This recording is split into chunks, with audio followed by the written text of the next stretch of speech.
Sumainyo ang Panginoon. At sumayo.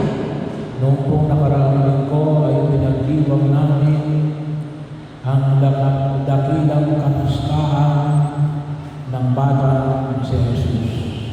Ngayon naman ay ang linggo ng pambansang linggo ng banal na kasulatan. Ang salita ng Diyos, ang nasusulat na salita ng Diyos. Alam niyo kung minsan kapag kausap natin ang ibang salita, pag sinabi niyo si salita ng Diyos, para sa atin tatlong ibig sabihin ito. Para lang sa ibang salita, kapag sinabi mo salita ng Diyos, ang kanilang interpretation namin ay ang nasusulat na salita ng Diyos. Yung tinatawag natin Biblia. Sa atin, isa lang po yun. Mayroon pang dalawa. Ano yung dalawa? Yung kapangyarihan ng simbahan na magturo. The teaching authority of the church. Kaya bahagi yun na ipinamamamin kung sino na ang simbahan ng buo ng Biblia. Ano pa? Yung tinatawag na may sacred tradition. Ano yung sacred tradition? Yung sample natin ay yung pagdiriwang natin ngayon na Jubilee Year 2025 na may tema mga manlalakbay ng may pag-asa. Pilgrims of Hope. Saan ang galing nun? Yun ay nanggaling ng Pusimao sa mga Hudyo, yung Jubilee Year.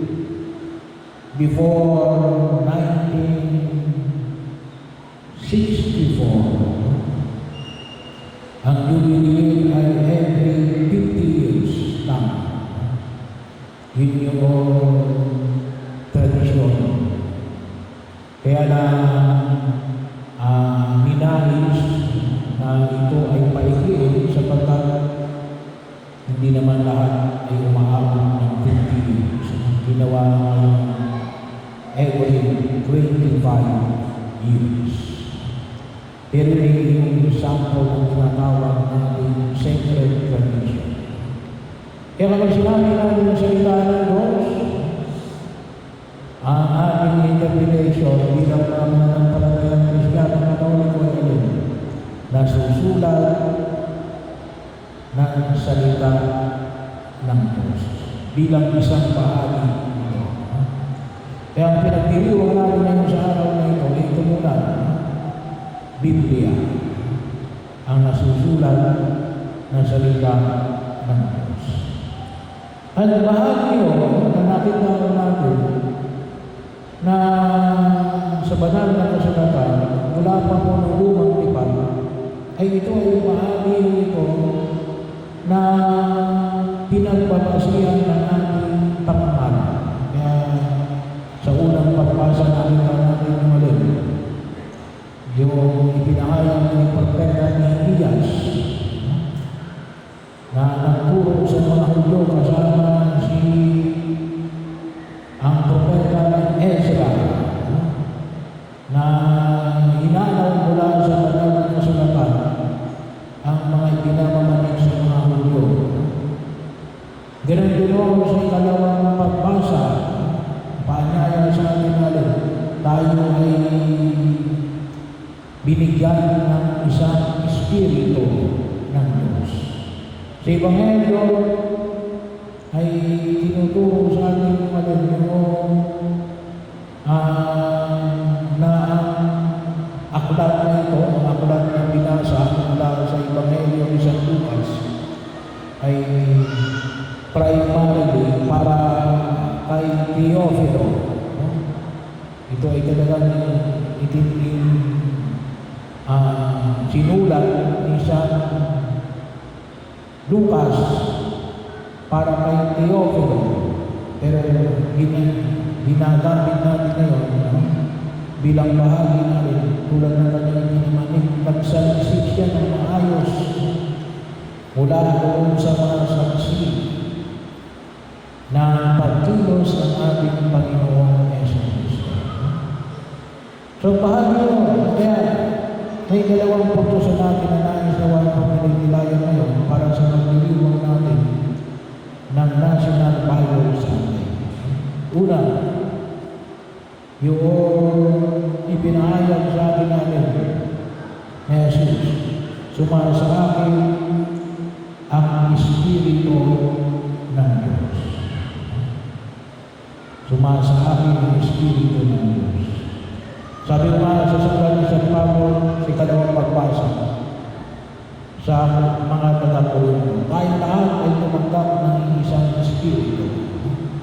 Pero kinakailangan natin panatilihin ang Espiritu na ito pag-ibayin sa ating buhay ay sa papalang paraan, sa pamagitan ng pagbabasa, pakikinig, at pagnanilay ng tinatawag natin na susulat ng salita ng Diyos. So nawa ay magkaroon tayo ng panahon na makinig. Sabi ko nga, kapag every Sunday kayo ay nakikinig, hindi naman kasi kinakailangan basahin mo sa isang lutuan ng balang na salita ng Diyos. Kasi talagang mahaba yun. So, kaya binabahagi natin every Sunday. May unang pagpasa, may salmo responsorio, may ikalawang pagpasa, may Hallelujah, may Ebanghelyo.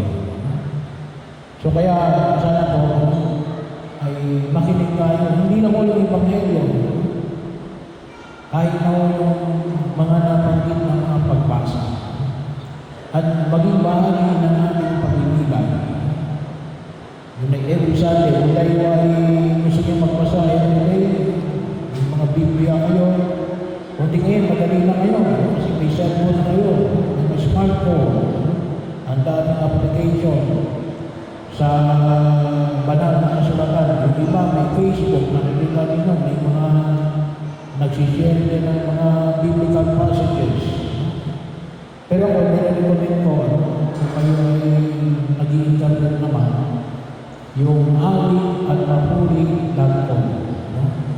Kasi nandun yung mga pagbasa natin, katulad ng araw na ito, o araw-araw nandun yung pagbasa na ginagamit. Kapag ang ordinary day, wala lamang kalawang pagbasa. Pero nandun, ali@mapuri.com. Nag-ano. Pero ito yung panyaya na makita natin. Kapag tayo ay nagbabasa, nakikinig, sabi ko nga, kahit na walang humiliya yung humiliya, atin na lang yun, ay pwede tayong makapagnilay sa nais na ipahayag sa atin ng Diyos. Pangalawa, yung panyaya na pinahayag sa atin sa Ebanghelyo na alito, natupad na yun ang bahagi ito ng kasulatan samantalang nakikinig kayo. Ano ba yung natupad na bahagi ng kasulatan habang nakikinig kayo? So bahagi yun, kung saan nyo ang kalimutan. Doon sa mga ipinahayag mula sa Ebanghelyo ni San Lucas, makita natin hindi lang yung kaganapan na salita ng Diyos na nangyari 4,000 years ago, 2,000 years ago, o kahapon, ngunit alin.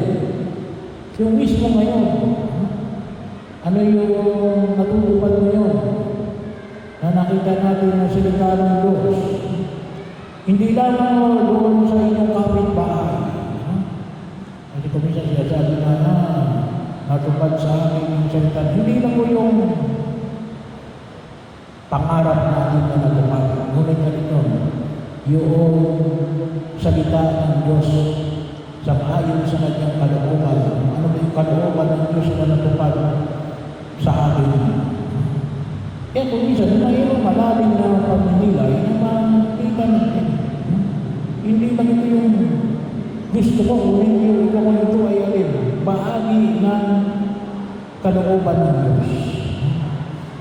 Pagkakataon, halimbawa na lamang, ngayon, sabi nga rito, na binasa natin sa Ebanghelyo ni San Lucas, yung sinasabi na sumasa akin ang Espiritu ng Panginoon, sa ating Espiritu ng Panginoon.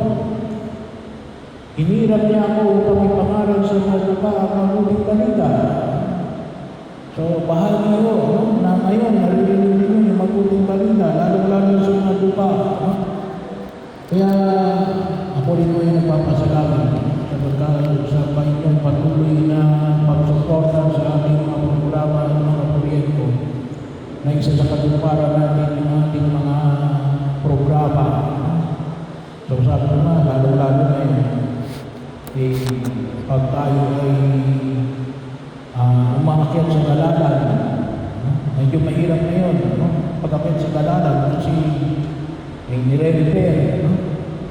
Sabi ko na, traffic na yun sa dalalan kasi bago ka makababa ay maghihintay ka muna ng mga 20 to 30 minutes kapag may mga aakyat na malalaking truck. Kasi nagwaway-wining na yun yung tabi ng sementadong kalsada ay hinuhukay.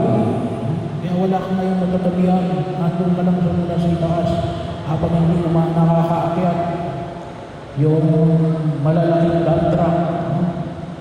So, bahagi yun. Pero yun, kapag yung mga kapatid natin na nagagalalan, magapagsakot lang din ng pangin, nakita ninyo nga rin, bago sila makapunta sa bayan, mahal ang pamasahe sa tricycle. 120 isang tricycle. Doon hindi naman pwede tuloy yung tricycle mo. At most lamang kalimitan ay hindi pinupuno. Bakit? Delikado kapag puno yung tricycle. Kaya maliwanag ko yung sabi na natin, kahit na hindi ko kayo kasama doon, kapag pumunta ako sa dalalan, ay yung pagkilos natin doon ay nagiging kasama kayo kapag yung inyong pagtulong sa mga programa natin dito sa aming parokya ay nagiging bahagi kayo ng ilang mga pagkilos natin na halimbawa na lamang dito, inilang ako para ipangaral sa mga lupa ang mabuting balita. Pero ano yung pinakapunto? Nangyayari ba sa ngayon yung kalooban ng Diyos? Ngayon mismo, sana maging aware tayo. Makita natin, ito, bahagi ito ng kalooban ng Diyos. Hindi lamang yung malin, pag-anapan ito ng kalooban ko.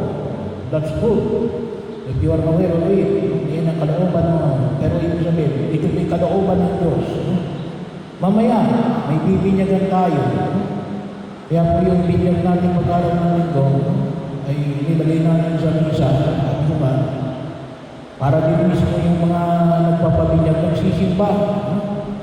Kasi bahagi yun ng karanasan ko rito, kapag araw ng linggo, magpapabinyag. Kahit nasabihin na magsimba kayo bago kayo magpabinyag, wala. Kung isa natin na, nandun sa labas. At tayo rin, maging aware na rin, ay magkakaroon tayo ng bagong kasapi. And ano yung ibig sabihin ito? Ito may kabahagi ng pag-ahari ng Diyos. Kabahagi ng pag-ahari ng Diyos. And we have to be aware. And we have to rejoice. Magdiwang tayo. Bakit? Ay, na andito yung maliwanag na kaganapan ng pagkilos ng Diyos sa gitna natin. Yun naman yung makita